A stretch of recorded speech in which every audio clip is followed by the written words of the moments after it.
Late afternoon golden light bathes a small thatched-roofed cottage at the village's edge. Inside, the young wife gazes wistfully out the window as her husband gently holds her hand. One day, my love, our wish will come true. I hope so, with all my heart.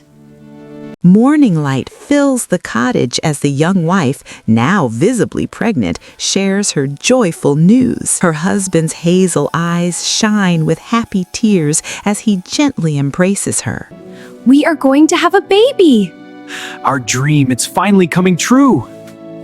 The young wife stands by the window, gazing at the magnificent walled garden next door. Lush Rapunzel lettuce glistens with morning dew as her curiosity turns to obsession. Days pass as the young wife lies pale and weak in bed, craving only the forbidden lettuce. Her husband holds her frail hand, his face marked by deep worry. In the dim room, she whispers in despair that she will die without it.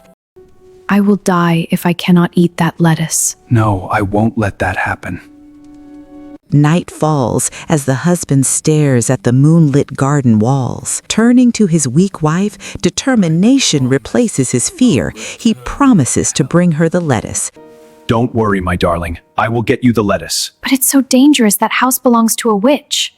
Despite her warning of the mighty witch, love wins, and he pulls on his dark brown hooded cloak. Deep blue twilight settles as the husband reaches the ivy-covered stone wall. He glances around nervously, then climbs with shaking resolve and drops into the shadowy garden. Moonlight reveals rows of perfect lettuce gleaming below. The husband crouches among the lettuce, hurriedly plucking the precious leaves. By warm candlelight, the young wife eats eagerly, color returning to her cheeks. Her husband watches with relief, but her craving is far from satisfied. The next night, he climbs again and begins picking lettuce. A cold wind rises. The witch emerges from the shadows, eyes blazing, blocking his path. The witch looms over the trembling husband, her black cloak billowing as she hisses her accusation. He drops to his knees, begging for mercy and revealing his pregnant wife's desperate craving. How dare you steal from my garden? Please, my wife is pregnant. She will die without it. Moonlight sharpens her calculating gaze as a terrible bargain is struck. Take all the lettuce you want, but when your baby is born, the child is mine. I accept. Months later, warm candlelight glows as the young wife cradles her newborn daughter. Joy and dread mix in the husband's eyes while the witch's tower looms beyond the window. Thunder roars as the witch storms in and seizes the baby despite the parents' pleas. Naming her Rapunzel, she vanishes into the night, leaving only heartbreak behind. Years pass in the witch's stone house, where young Rapunzel reads by candlelight. Her golden hair grows long, her world small, cared for, yet always in shadow. Mother, what does this word mean?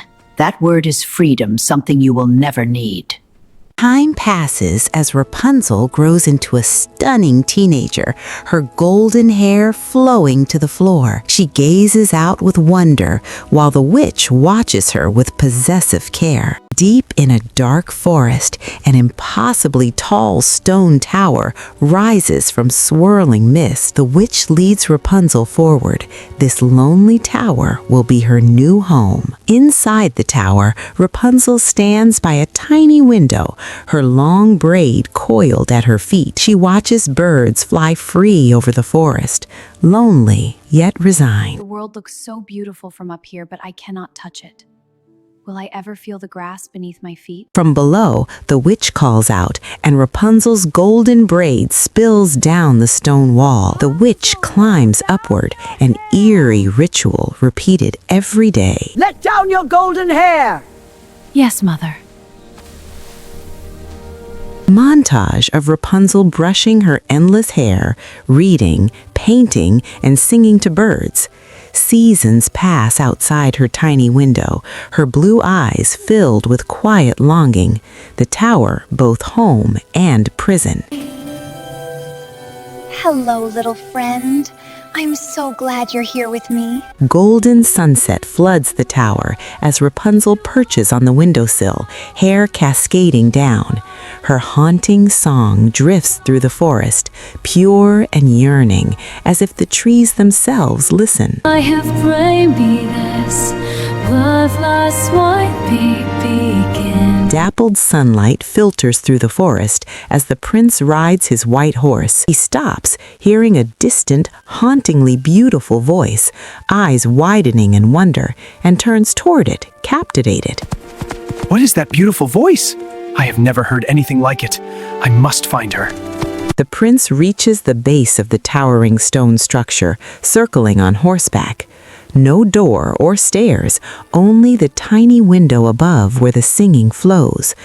A tower hidden in the forest, but there is no door, no stairs. How does anyone enter?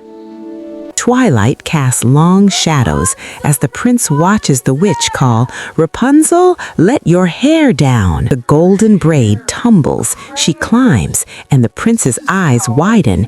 He has discovered her secret. Rapunzel, Rapunzel, let your golden hair down.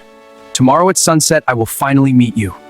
Night cloaks the forest as the prince waits in shadows until the witch departs. Heart pounding, he stands at the tower, calls out in a disguised voice, "Rapunzel, Rapunzel, let your golden hair down." Grasping the braid, he climbs, crimson cape fluttering in the wind. He tumbles into the tower room.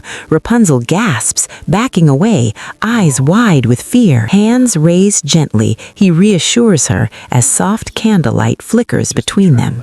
You are not my mother. Who are you? Please do not be afraid. I heard your beautiful voice and had to meet you.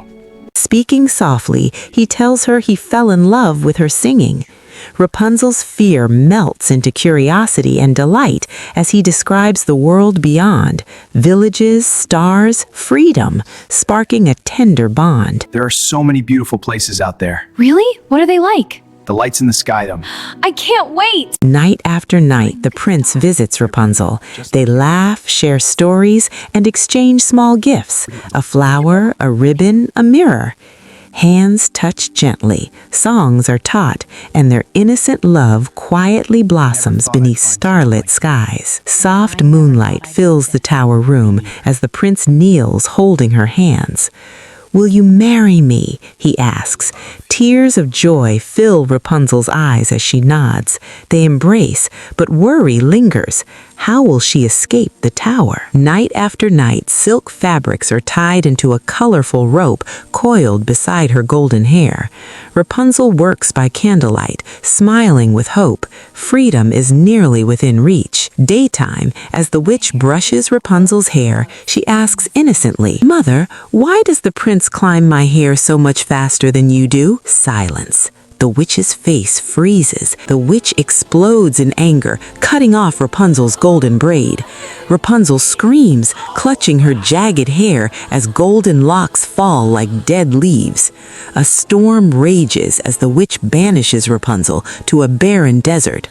Alone in tattered lavender and short hair, night, the prince climbs the tower, calling as usual, only to be met by the witch and the severed hair. His eyes widen. Rapunzel is gone forever. Where is Rapunzel? What have you done with her? Your precious songbird has flown away forever, and now you will pay! Falls from the tower, crashing into thorny bushes. Thorns pierce his eyes, and darkness swallows him. Days pass. Blind and dirty, the prince wanders through forests, surviving on berries and water. Tears streak his face as he calls out desperately for Rapunzel. Collapsing in a barren desert, he hears a familiar, beautiful voice. "Rapunzel!" he cries, stumbling toward the sound with hope renewed. I cannot go on. Forgive me, Rapunzel. That voice! Rapunzel runs to him. They embrace in the sand. Her tears fall on his blind eyes. Golden light restores his sight, and they weep with joy. Together, they journey to his kingdom, entering the palace gates with cheering crowds, living happily ever after. Welcome to your new home, my love. Our be my his home.